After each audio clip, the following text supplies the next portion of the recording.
So I need a lot of retaining walls for my layout. You might too as well. They're great for defining different levels and transitions of height in your layout. I've used plaster, I've used foam, and it's nice to get a good variety. So I also picked up a box of Walthers urban retaining walls. These are plastic, and there's a lot of stuff in here. You can make over 60 inches of 2.5-inch high walls. There's also 1-inch high sections, and they go together pretty quickly, which is great.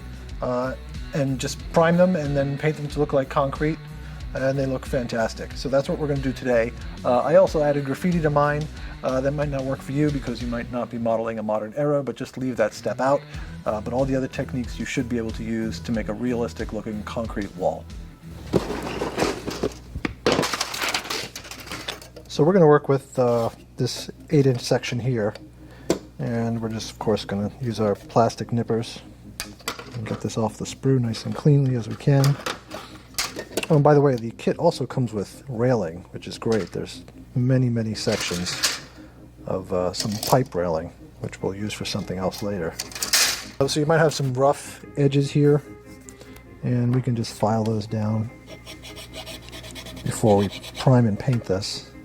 So I've used a light gray primer, a Krylon spray primer to prime the plastic, and you might be tempted to use a red primer if you've got red primer sitting around, but use gray because we actually want the gray color as one of our base colors.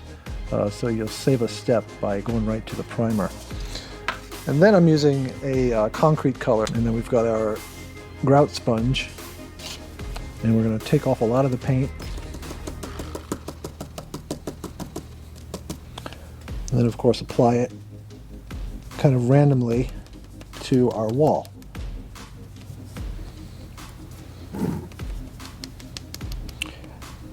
You always want to be turning the sponge because you want to avoid this repetition of a pattern that might develop.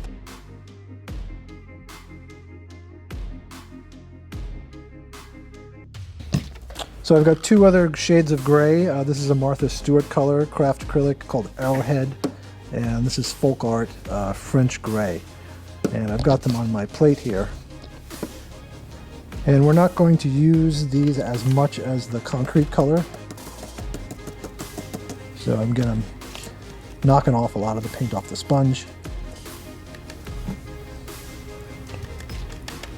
And this is a little more subtle. Maybe it's more at the bottom.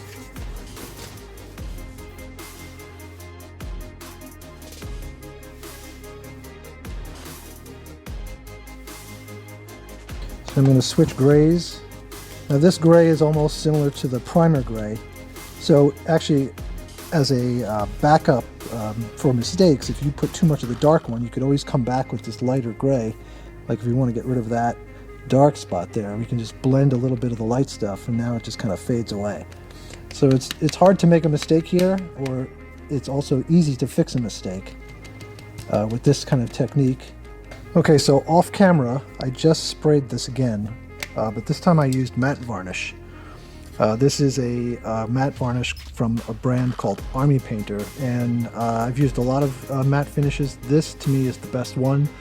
Some matte finishes actually seem to make objects even shinier sometimes, which defeats the purpose, but this particular brand works really fantastic. So now we have a matte finish, and that's to protect what we've done already, because I'm going to add a wash with water, and we don't want the colors to run.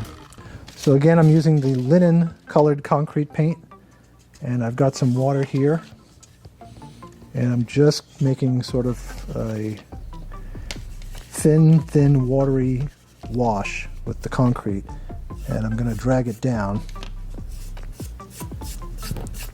and it just serves to blend all the other colors below it together and fade them at the same time, because they are a little too stark for a miniature. Everything should be a little faded. If you ever run into this issue where you've got too much of your wash on an object, unload your brush so it's fairly dry, and you can use the brush to draw it back out almost like a sponge, just soaking up the material. And you can help it to dry faster by doing that. So if you wanted to, you could of course be done here. I mean, it's a kind of nice looking wall, but concrete tends to rust, at least the older stuff of course. I mean, not the concrete, but what's inside it is rusting. So we're going to use a wash of raw sienna. This is Liquitex acrylic paint, but this time instead of water, we are using isopropyl alcohol for the wash. The water at this point will start to bead up a little bit since we've sealed it a few times. So we want the rust to just kind of sit there, and the alcohol will evaporate, but leave the color behind.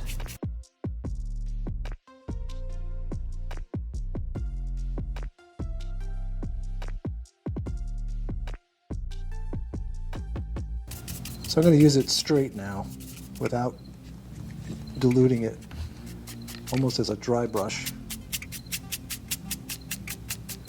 Again, there's not a lot on my brush.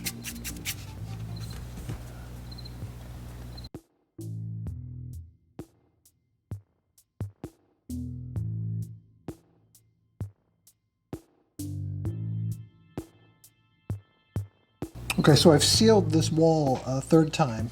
One thing we forgot to do, or I forgot to do, is that you can put in some cracks if you choose to. So just take your X-Acto and make a nice line that's pretty irregular and jagged.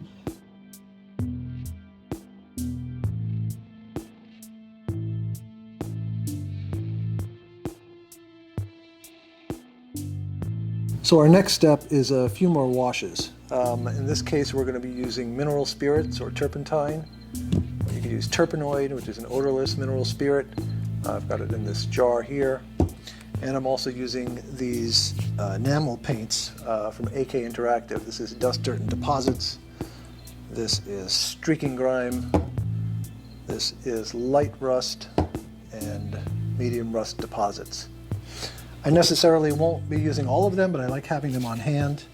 Dust, Dirt, and Deposits. This is a tan kind of color, and this is a wash. Again, it's not paint, so you're not trying to obliterate what we're doing. We're trying to make it see-through. And a lot of these paints, they settle at the bottom and they separate, so it's a good idea to get a stick in there and make sure you mix up the pigment with the carrier so it's not suspended, and you get a nice mix. I'm going to take a nice wide brush, and I'm going back and forth with my mineral spirits, and I'm testing it to see how heavy it comes on. It's a little too heavy, so I am going to just go with that. So you can see this is sort of also a concrete color, and a transparent wash. So there's no one color that you can paint a wall. You can see that this is created by a series of layers and building upon each layer as we go. I've got my streaking grime here with a smaller brush now, and I'm going to make some streaks. Now they won't look good at first. They'll look a little too heavy. We'll go back in our turpentine, start blotting them.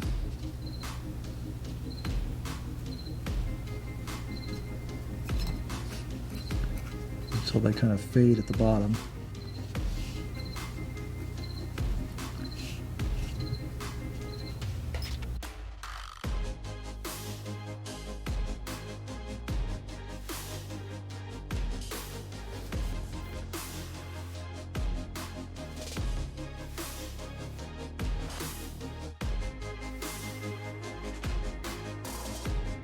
So I've picked out another color. This is Wash for Wood. Even though we're working with concrete, sometimes you find a color that's just right. This is a darker murky brown. I'm just going to use it here and there.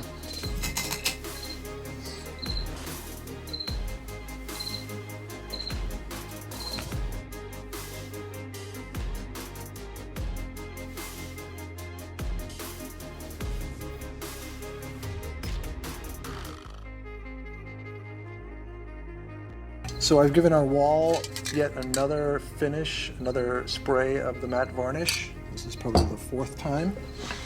I don't want to disturb any of what we've done in the last layering. As you can see, we could stop here as well, but I want to add a little bit more. I'm using light rust wash from AK, and I'm going to use just a tiny bit here and there. I'm going to use it on the cracks as if the walls are weeping. Some more rust just from this location and from the top as well.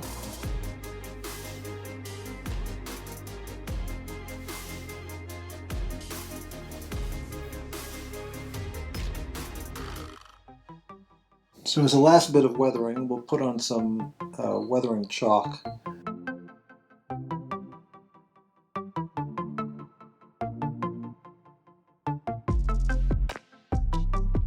So now you can stop right here if you just need a weathered wall and you're modeling in the 20s, 30s, and 40s and 50s.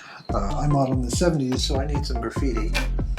So I'm going to use a combination of decals and some hand-painted tags and throw-ups. So these are decals from Blair Line, which work just like any other decal you use on your rolling stock. We put them in water and then slide them off carefully. I blot them a little bit. And then this is a decal solution from AK. Other companies make it as well.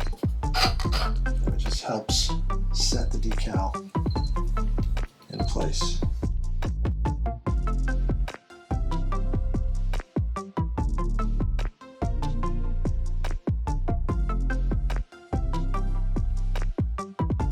So now we'll paint some by hand. You can just use decals, of course, but this generally would not be what a real wall that's got graffiti on it looks like. There's generally more tags around it, and some are more complicated than others. Smaller tags, big throw-ups. So the best thing to do is to Google something like graffiti tags and just have it on your phone nearby, and we're just going to copy them as best we could.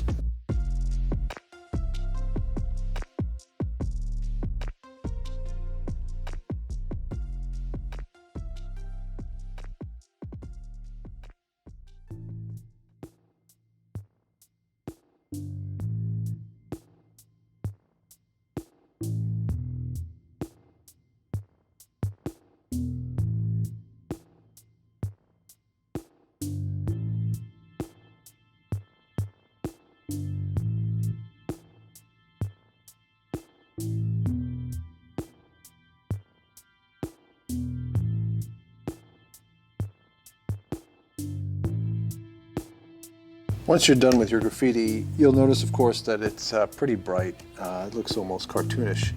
So we have to fade it to blend in with the wall just a little bit. So I'm using Dust and Deposits again from AK with some mineral spirits until I get a little bit of coverage here.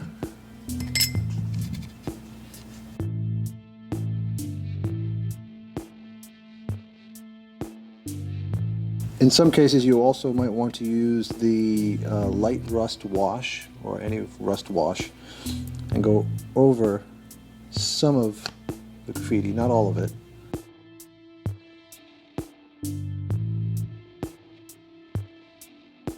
So give this technique a try. As I said, it works on plaster, it'll work on foam, anything you can paint. This is the plastic kit from Walthers, which is great because it's got over 5 feet of wall, which I need a lot of on this layout here. And just be sure that you do a lot of layers, and then when you do each layer, to seal them with a matte sealer so you don't lose your work when you apply the next one. And I want to thank my Patreon supporters. If you want more content, more behind the scenes stuff, we post every couple of days of what's going on in the shop, what's going on our farm and so forth. So give us a look at Patreon, and we'll see you next time. Thanks.